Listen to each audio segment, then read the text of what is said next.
What's up, Cal gang? All right, so we got this cool problem. We got these two guys pulling on a rope pulling on two different ropes that's attached to a pole, and the pole is holding upright. So it gives us that our P here, our force P is equal to 24 pounds, and we're trying to find force F. So let's do it. So this is a moment problem. So if we want to find moment, we're going to need two things. We're going to need our position vectors from point A to wherever the force is attached to, and then we're going to need our force, but in I, J, and K form. So let's go ahead and find all that, right? So we have P is 24, so let's label RAC. So RAC, this is the position vector from A to C. So, well, let's write it out. So it's going to go 0 in the x direction, and then it goes 12 plus 6 feet up, so it goes plus 18 feet J. We're in two dimensions, so we don't have to worry about K. So how about the position vector from A to B? So RAB, similarly, has no I, but it goes up 12 feet this time. J. Nice. So now we need to break these into forces, right?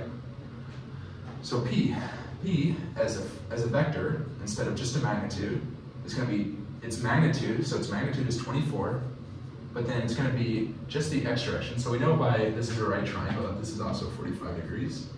And of course, if we're trying to find the x direction, it's going to be negative. So it's going to be negative 24 cosine 45. If you do cosine or sine, it doesn't make a difference because 45 is the same for cosine or sine. But then it's also going to be negative 24 cosine of 25 cosine of 45J. It's negative because they're both pointing in this direction, and you can use sine or cosine, it's not going to make a difference. So then force, right?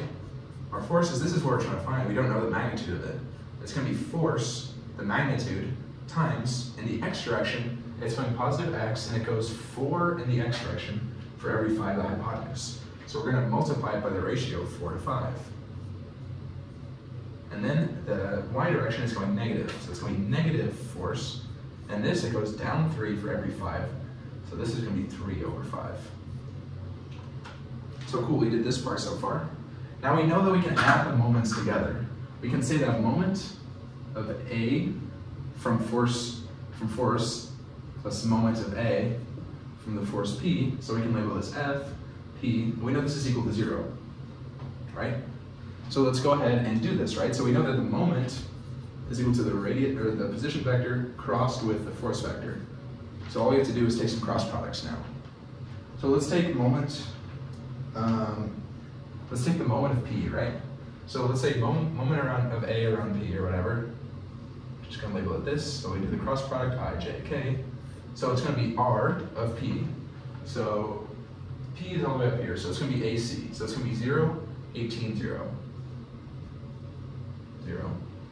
And then force is gonna be what we found. So P, 24 cosine 45, 24 cosine 45. So I went ahead and calculated these numbers for you. So it's gonna be 12.97, negative 16.97, and 0 of course in there. So if we do cross product of this, you're gonna find that it's gonna be 0i plus 0j, just because of how it works. You can check that for yourself. But when we get to the k, it's gonna be 0 times this, so it's gonna be 0, minus, and then it's gonna become positive. So minus negative 16.9897 times 18. You're gonna get that it's equal to 305.5 in the k direction. So we can just say that moment around P, because we're in two dimensions, is 305.5 pound-feet. So now we need to find F, right? Because F is the variable we're looking for.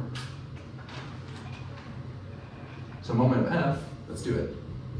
Again, it's I, J, K.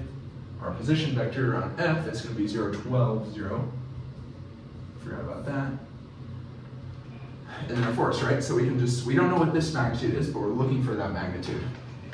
So we know it's going to be force times 4/5, negative force times 3/5, 0. So if you take this, you're going to get I, 0, plus J, 0, plus, so it's going to be 0 times this, so it's going to become negative, or it's going to be 0, plus, and then it's going to become minus, so it's going to be 0 minus force 4/5 times 12. So then we can say that moment around F is equal to negative it's going to be what, 48 over 5? Right, 48 over 5. So then if we go back up to this equation that we wrote here to be true, we're looking for it to be 0. So we can say that MAF is what we just found, so it's going to be negative force 48 over 5 plus 305.5 is equal to 0. So all we have to do, of course, is move this over and then divide, and you're going to end up that force is equal to 31.8 pounds. Nice. So there we go. That's how we did it. So this problem is not too hard. It's just about using your logic, and you know that you can add these two together. So once you get that and learn how to do the cross product, you're going to be chilling on all these problems. So yeah, that's all you need to do. So yeah, good luck with your statics homework, and feel free to come to me if you have any more questions. Ask me in the comments, and yeah, I'll see you the next time. Peace.